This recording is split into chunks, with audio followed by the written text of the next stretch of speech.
Y como resumen a todo esto, vamos a hacer un ejercicio de coordinación fonorrespiratoria. Coges aire por la nariz y cuando lo sueltes vas a ir diciendo los días de la semana y cada vez vas a ir aumentando un día. Hay dos cosas a tener en cuenta. La primera es que has de coger aire en función de lo que tienes que hablar, es decir, al principio cogerás muy poco aire y después en la última inspiración, con los 7 días de la semana, cogerás más aire y que siempre has de soltar el aire que sobra. De tal manera que ahora inspiro poco.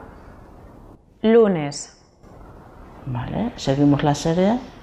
Lunes, martes.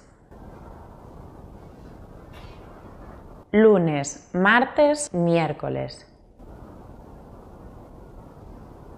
Lunes, martes, miércoles, jueves. Lunes, martes, miércoles, jueves, viernes. Lunes, martes, miércoles, jueves, viernes, sábado.